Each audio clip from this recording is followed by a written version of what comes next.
Hello. Hey, that was a bit previous, wasn't it? Didn't even get to countdown number one. You can tell the show was ready to start here and now because it's Thursday, it's 8 o'clock, and where else would you be on a Thursday? Thankfully, with me here in the Hive. I'm in my back garden, I'm in my Hive studio, and welcome one and all to the show this evening. If we've got some newcomers, well, hello, newcomers. If we've got people who've been with us since show number one, hello, thank you for watching week on week. And it is great to get lots of feedback from you. Every week we get a plethora of comments from people who are watching, and that's what I want tonight as well, because tonight we've got a very, very special show this evening. It's our best of show, and the reason being is next week we are at show number 20. Where did that time go? We launched back in June, and here we are now. Gosh, in October. Wow. So we thought the best thing to do is recap on who we have had over that time. And goodness, we've had some great guests. We've had lots of fun, lots of laughs, lots of singing, lots of performing, lots of gossip. Yes, sirree. And tonight is going to be no different. So we've got some of our very special guests, and the best bits is about to start. But we can't start anything without our mini-me's. Well, our very special mini-me, my co-presenter, and my lovely daughter Daisy. Now, the feature is happy news. We want to spread some happiness to you guys at home this evening, and Daisy knows the best way to do it, and here is her bulletin. Hello and welcome to Happy News with me, Daisy. Here's this week's top stories. I'd like to wish Gav and Wendy a big congratulations because they are getting married on Saturday in Alsager. I wish the two lovebirds good luck. I'd like to wish a big happy birthday to Toby, who turned 14 on Tuesday. And the whole team at Boat of Hope deserve a big congratulations because they're sailing on the Atlantic Ocean and the boat's going to be unveiled on Tuesday in London. Congrats everybody! Oh, thanks, Daisy. That cheers me up. I hope it cheered you up. Happy news. So happy news there for Gav and Wendy, for Toby and the team of Boat of Hope. And you might remember Boat of Hope were actually on this very program live in the Hive, Bernie Hollywood. I think it was on show 5. So big congrats to them because that boat is being unveiled on Tuesday in the Big Smoke in London. Now, if you want to be featured on our Happy News with Daisy, it's very, very simple. All you need to do is email us in to liveinthehiveuk@gmail.com. We want you to tell us something that's going to make us all smile too. So give us your happy news, and we always like a bit of a photo, and you can be on the screen. So I promise you a great show this evening. Of course, we've got a great show as ever, and this is the best bits. And we couldn't start the best bits off without going to our very first show back in June. You might remember a wonderful makeup artist. She's a makeup artist to the stars. She's done Coronation Street stars. She's just done the front pages of things like Fabulous magazine, Hello magazine. She works with Got One. What more do you want? But I got Tally Bookbinder to talk to me about one of the biggest breaks in her career. It's with a little known boy band, now man band, called Take That. So Tally gave me all the gossip in our very first launch show, and here she tells me a little bit about what it was like to be on the set when they did Back for Good. Tell you what, it was very wet. I remember turning up on the Back for Good video with a pair of cream suede boots because I didn't read the call sheet properly and didn't realise that there was going to be water and rain for 2 days. I ended up literally with like bronchial pneumonia, but pulled it off. No, I'm fine. I'm fine. I literally had, because I wanted to dress up and look the part. And those boots would have been ruined, yeah? The boots were ruined. I didn't care about the boots. I walked around with wet feet for 2 days, but I was on the Take That video. It was very exciting. It's amazingly exciting. Yeah, for God. And it was all these massive, big umbrella-style shower curtains, which just saturated all of us for 2 full days to give that effect. How do you keep how do you do makeup when you've got all the rain coming down? I mean, I know it's different because you haven't got girls with mascara on and all that. Yeah, but you're just running in and running out every 2 minutes. It was a real test of my. Yeah, it was. You're running in, you're running out, you're running in, you're running out, and you're just keeping a check on them. But the thing is, the boys actually had umbrellas over them. There was water everywhere, but the boys had umbrellas over them, so they actually stayed relatively dry. But it was freezing. Really? It was freezing. Oh my god! But The things that you do, the things that you do, we just do through the that, take don't that, boys. We do that. I am a huge take that fan. I heard. Yeah, I absolutely. heard you have a take that story. I do have a take that story. It might not be told tonight. Okay. Might be told after the show. Okay. After the show. And maybe in future episodes of Okay, Live I in the think we Hive. should keep that. But what were they like? They were an absolute joy to be around. We had so much fun. We literally ate our way around Europe, and because the thing is, they work so hard. Like, I don't think people actually realise, literally from 6 o'clock in the morning, from your call times, from your interviews, from your live performances, from the pre-recorded stuff, they work. So the joy was sitting down at the end of the day in whatever country you were with the favourite dish, and that was such a treat.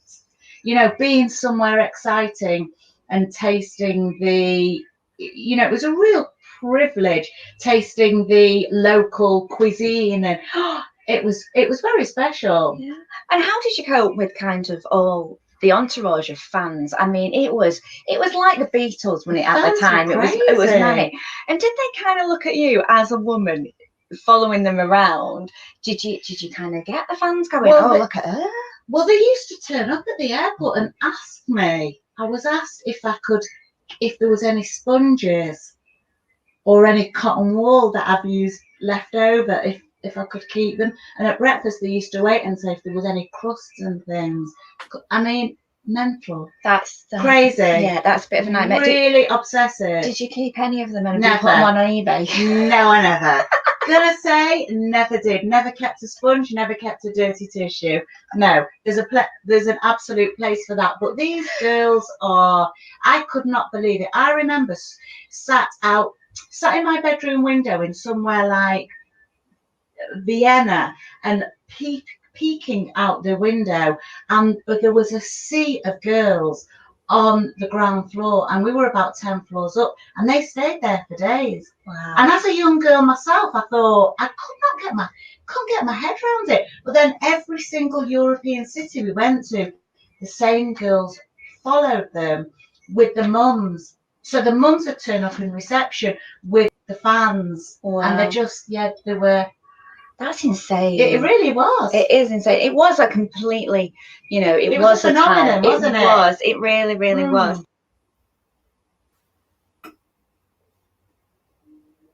I remember turning up on the Back for Good video with a pair of women following them around.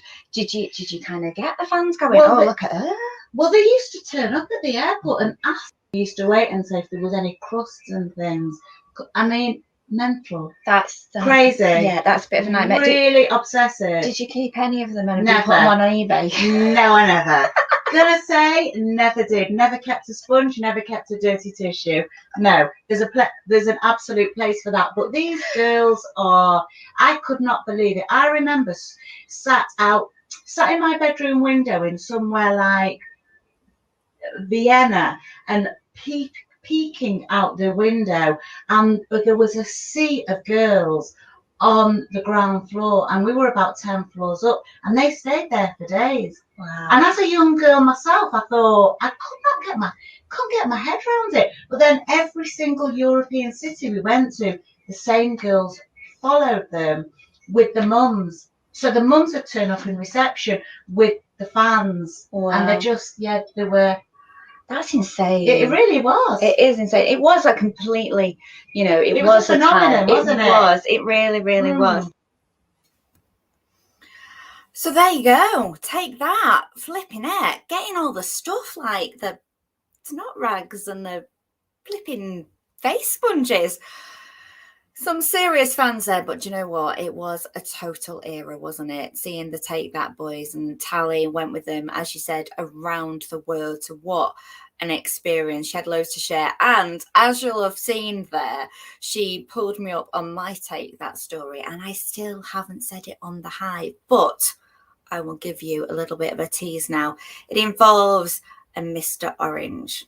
That's all I'm saying for now. It will be in one of the following shows. If you stay with Live in the Hive, you will get to hear my Jason Orange story, I'm sure. So following on from the wonderful Tally Bookbinder, we had lots of really interesting guests as well. One of my good friends, I got to come on the show. I think he's incredible. He's a great actor. He's a singer. He presents as well, but you might remember him from a very famous soap. Should we take a look at who I'm talking about? Take a look at this. The people at home tonight will always remember you for your iconic role in Coronation Street.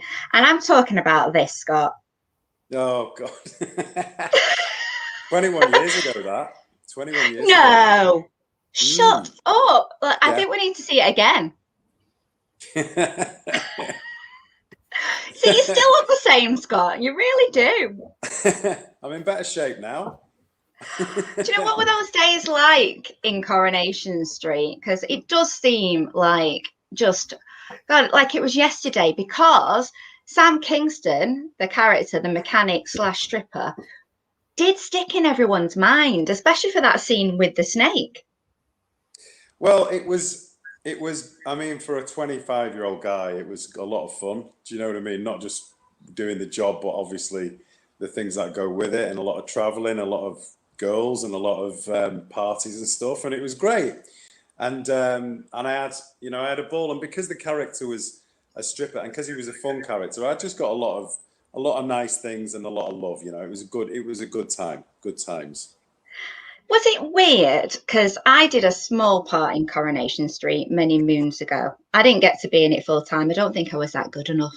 They were like, see ya. But I remember the first time that I went in the green room, and I found it really surreal, because there was your Jack and your Veras, and these are the people that you watch on the television week on, week off. What was that like for you?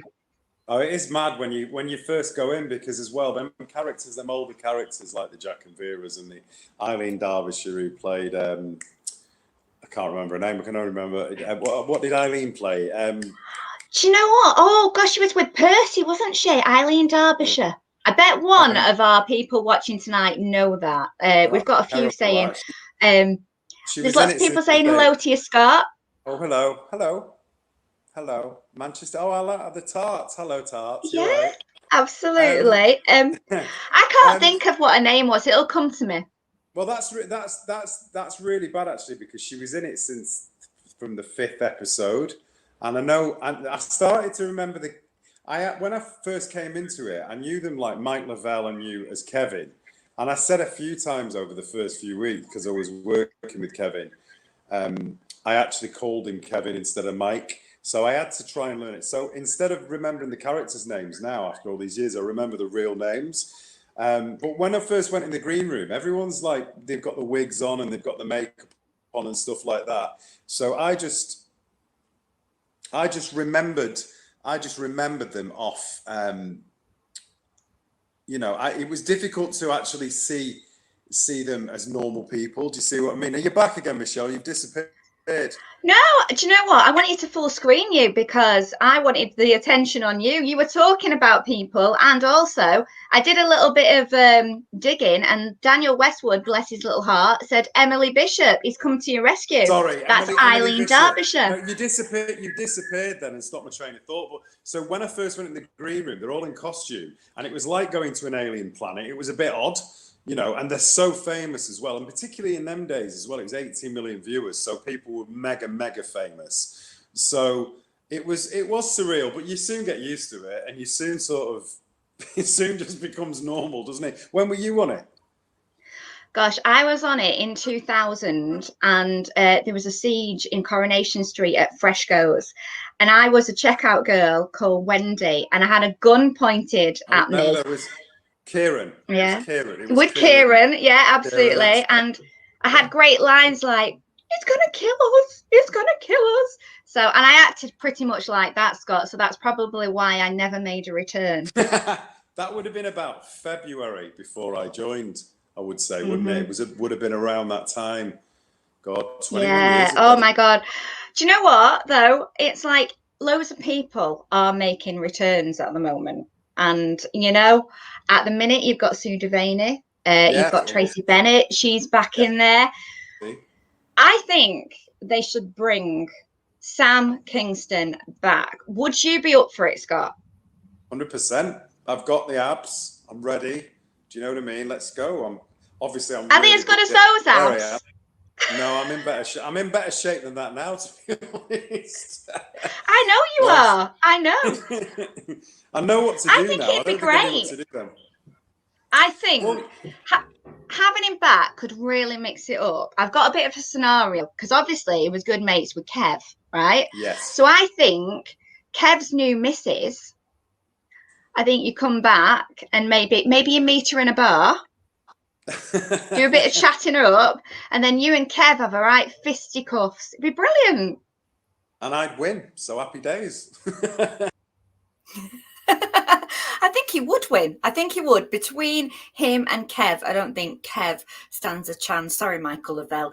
Oh, seeing Scott there and talking about his days in Coronation Street, they need to get him back. Wouldn't he spice the show up? And you know what? We need a little bit of spice sometimes. So my fingers are crossed that Scott makes a return to Coronation Street, because I think he would be absolutely epic. So if you've just joined us this evening, think to yourself, oh, okay, what's going on?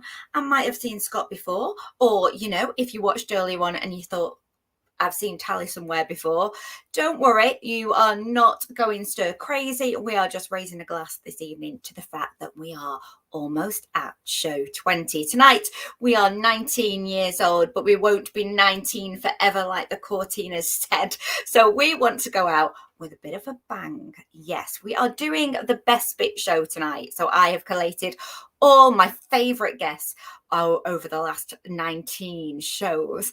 And we are showing you some of the highlights, especially if you haven't ever seen the show before, then you will know by the end of this evening what it's about. And we have a good old laugh while we are doing Live in the Hive. We've had so many different people in the Hive, but one particular guest did get a lot of fans for looking to the show. Fans from Estonia, fans from Belgium, fans from France, fans from England. Yeah, England too. What am I talking about? Well, of course, there is one international super band for men called Il Divo. And I got the chance a couple of episodes ago to talk to the wonderful Carlos Main. And if you missed it, fear not, because here is Carlos talking to me about his style. Oh, he is very stylish. Are you incredible singers and performers, but you're very stylish. I mean, I could never imagine you, Carlos, in lockdown, in sweatpants and a t-shirt. Well, I'm right now with my underwear. No, I'm kidding. Don't say that. You'll get everybody hot and bothered. No. I'm kidding. I have a nice shirt on. So I must say one of the beauty of Il Divo, and I think that's one of the fantastic thing of Il Divo, because it's a kind of a mix of the rat package style with those tuxedos, Armani suits, with those things, and I think that has been something special. And I think Il Divo, not wearing this kind of suits when you sing, it wouldn't be Il Divo. It's like as I said, the Rat Pack without those suits, there wouldn't be the Rat Pack. So I think that's your sense. We absolutely love them. Tony, actually, one of your fans said, who dresses you, who styles you, and Armani. I mean, that's got to be the best. So fantastic. Big tick there, Carlos. It is. Armani is. I think for the man, Armani is the best one. My opinion. Fab. Now, getting back to your performing, you have performed for some of the most incredible people. You've performed for Obama, Bush, the Queen. Is there any particular performance that you and the rest of Il Divo think, wow, that was it? It wasn't really. I mean, when we did this tour with Barbara Streisand, that was amazing. Look, I love her. Just being at the Madison Square Garden, there was all the actors: Robert De Niro, Ben Stiller, Oprah Winfrey, all the politicians. And I remember at the intermission, suddenly, someone knocked in our door at the dressing room, and I opened the door, and suddenly it was Hillary Clinton. She said, "Hey guys, I'm a very big fan of you. Can I make a photo with you?" And I said, "Oh, yes, of course." So I just told the guys, "Hey guys, here's Hillary Clinton. She wants to have a photo." So then obviously we went out, we did the photo with her, and then suddenly Bill Clinton came. He said, "Hey, I just played the saxophone with you." And then, well, all the press was there, and they were saying that they were supposed to do a tour with Bill Clinton. So has been an amazing experience. I must say that time there were all the actors. I mean, even being with Barbara Streisand, she's such an icon and everything. Oh, and she's a legend, isn't she? Yeah, she's a legend. Did you duet with Barbara? Yeah. We did a show together. I mean, we were touring together. We did four duets together, and we were doing our own show, and she was doing her show, and then she was introducing us in the middle of the show. I mean, coming from down up, I mean, with a lift. It was amazing. It was amazing. That was all around America, and that is has been some fantastic. Concert. I wish I'd have gone to that concert.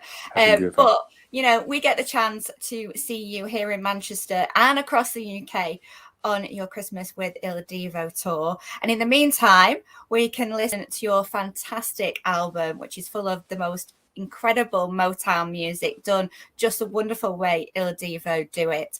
So thank you so much, Carlos, for joining me. I know if you haven't got your ticket yet, one of the places is completely sold out. The others are definitely going to be selling out very fast. So you can get your tickets just below. I would like to say adios, Carlos. Adios, my darling. So hopefully we'll see you over there in the show, so I can hug you in person. Oh yeah, absolutely. And you'll have to hug my mother-in-law, Joan. Absolutely. A super fan of yours.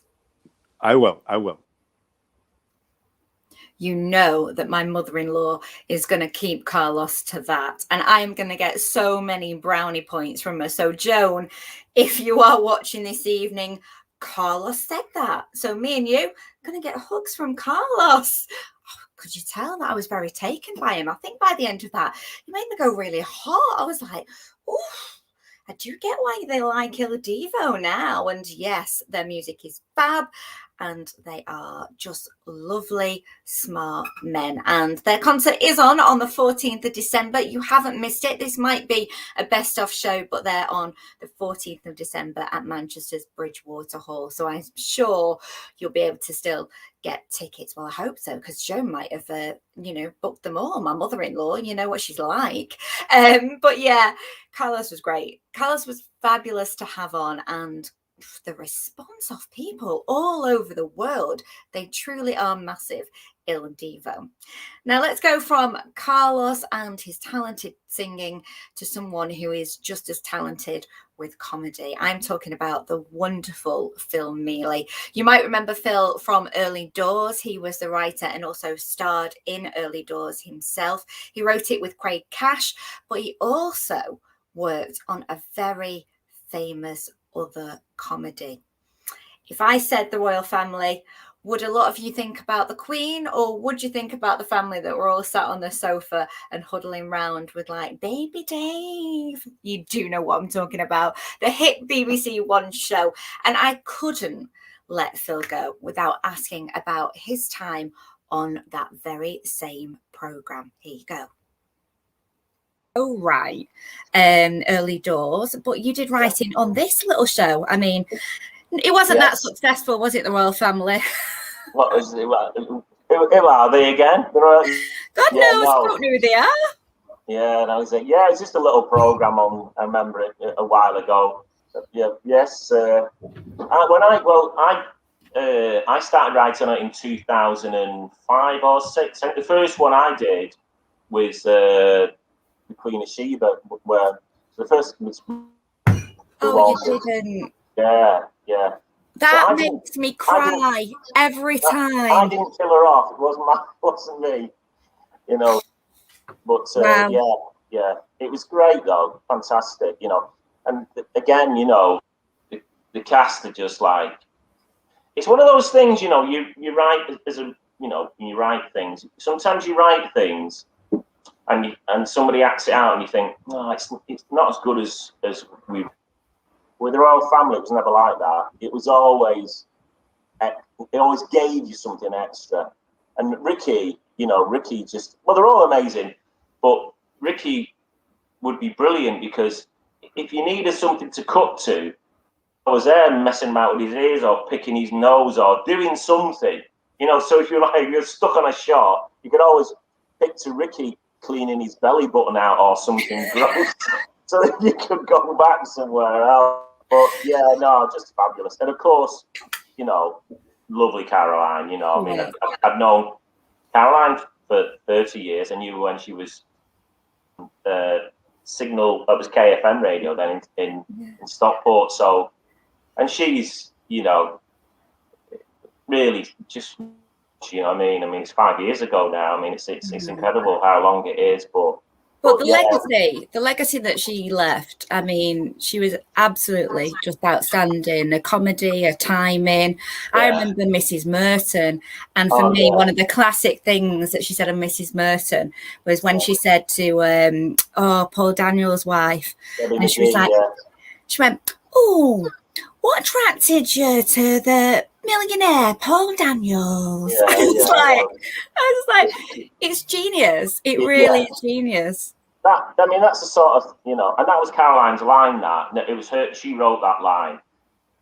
Think, oh man, that'll go down in history. Only that line is just, what first attracted you to billionaire Paul Daniels. Fantastic. It's just brilliant. I love it. She was great, Caroline. She's so. When at a funeral, we went to a funeral, and the priest who was doing the service said, Caroline, he'd gone round because the mum's a very religious Catholic woman, and they went round to the house, and Caroline turned up, and the next thing, Caroline said, let's do that trick where, when you're in a chair and you close your eyes, and then you think you're being lifted up, and you pull your head, and you think you've hit the scene. They were doing that to the priest. He was telling this story. It was Caroline was like, here, let's do this. Somebody did it to me. You'll love this. She had no kind of filter like that. You know what I mean? She was just up for fun, all the time. She used to always write notes when we go round to her house.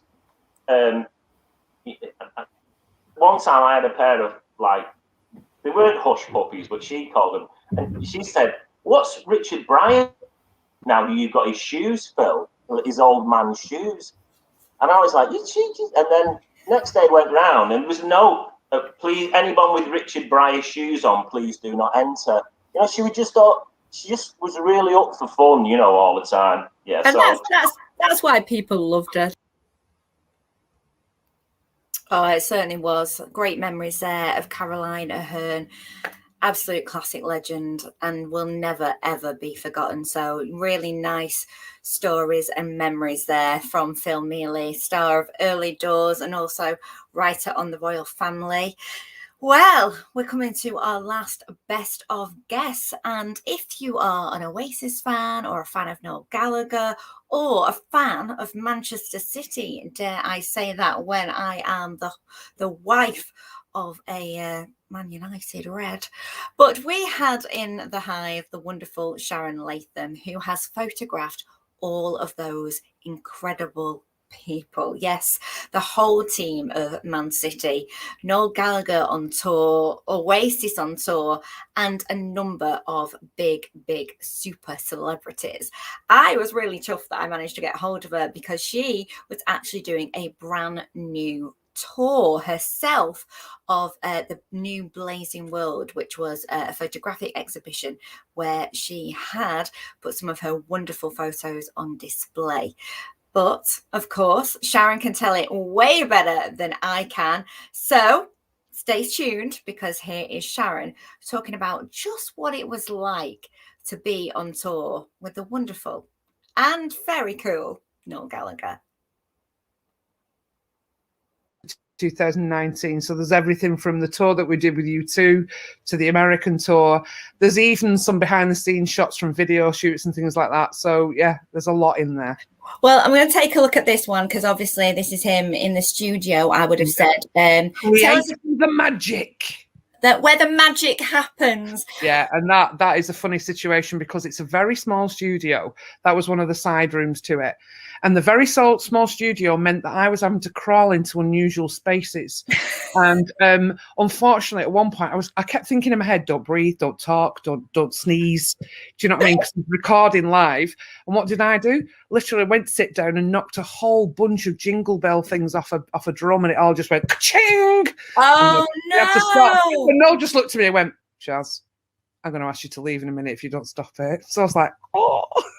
So I was hiding behind drum kits and crawling behind amps and all the rest of it, as I normally do. But I'm not a delicate little wallflower. I'm 6'1". So I'm like, oh, I have to contort myself into all sorts of angles. But the thing is, that's it. To get the right picture, you knew you were going to get, you know, the right moment, weren't you? So you have to do these things. I like this one of Noel, though. I think he looks very relaxed and just chilled in a good place. Yeah, that is that was backstage, amazingly enough, in a piazza in Italy. And the actual venue where we were playing was in a square. It was absolutely beautiful. And that was us just chilling out beforehand, getting ready to go on stage. God. What makes you decide whether to make the shot black and white or colour? Is there a reason behind that? This is a bone of contention with a lot of people and me, because I prefer to shoot in black and white. Basically because I think colour is a very personal thing to various people. Your red is a completely red than I see. A completely different red than I see. Your green's a completely different green than what I see. Whereas black and white, everybody sees black and white. And I just think it's a cooler and more expressive way to photograph. And I just prefer black and white. I always have done. But then when you've got things like the beautiful lights that come on the stage and all the stuff that's going on, colour does tend to pop as well. But yeah, if I had my way, I'd shoot everything in black and white. I like it. I think it's a lot more arty. Everybody looks good in black and white. Honestly, doesn't matter if you've got bags under your eyes or whatever. Black and white cures all. Do you think I could shoot this show in black and white? Go for it. Go for it. You don't need it though. Look at you, pop a colour. Oh, thank you very much. Thank you. I'm going to show one of my favourite ones now, because I think this one is it. You can sense the emotion and the passion. It just sums it all up, this shot for me. Oh, wow. Yeah. Incredible. Look at that. Yeah. This is what a concert is all about. This is what we've been missing for a year and a half. Yeah, that was quite an emotional night, because that was the first gig for me shooting back at the MEN Arena after the Ariana Grande bombing. Wow. So it was quite emotional. And when that was taken from on the stage, and I was literally behind an amp, and it's emotional anyway sometimes when you hear those songs being sung back. But in that environment, it was just surreal. And I did spend a lot of time striking, which is a bit daft, but I did. And then when I was looking through the pictures and I looked at this, it just resonated with me so clearly. And Noel's quite insignificant in the corner of that picture, but the rest of it speaks for itself. And my daughter's in that shot. Shut up. Is she? Do you know where she is? Yeah. That's great. I love that. Wasn't intentional. It was just the sweep of the room at the time that I shot, and that's what I got. Yeah, because actually, you all those faces you wouldn't know if you were going to catch, would you? If you were standing behind an amp. But I know exactly where she is, and I can see her. Oh, that is wonderful. That really is. Do you know what is it like looking out onto a crowd like that? Yeah.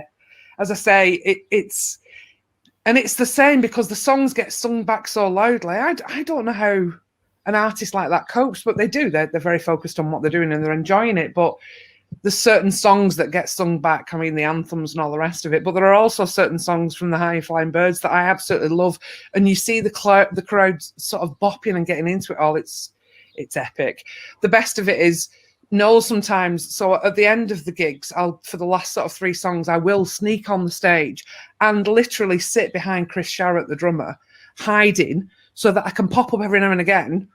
Trying not to be seen, but I do get seen. Pop up every now and again, get a shot, and pop down again. And Noel will sometimes turn round and look at Chris, and then he'll forget I'm there, and he'll go like, "What the?" And he'll go. And there's many occasions when he's flicking the V's at me, or stuck his tongue out and gone, "What are you doing there?" So, but that's for the shot. It's for the shot. No. It's for the shot, definitely for the shot. She's a professional, is our Sharon. What great stories there. You can just imagine Noel doing that. He's a right man, proper character. I have loved looking back at some of our best bits this evening. We've had great guests up till now. Next week is show 20. We're 20 years old next week. Well, kind of. So we have got lots more to come. We've got lots of guests in store from you, from some great musical theatre shows. We've got some fantastic performers, people who've wrote books, people who are putting on events. It's all on this show. So you know where it is, live in the Hive. Every Thursday night, we're on Facebook and we are on YouTube. So we're live streaming in my bar, in the Hive, with my nuts, with my bacon fries, and with my glasses. And if you're very lucky, I might invite you round for a bit of a tipple myself. And do stay tuned, because we've got some exciting news which is coming our way in the next couple of weeks, and you are gonna love it. Thanks for tonight, everyone. Please spread the word for Live in the Hive, and I will see you lovely people next week, same time.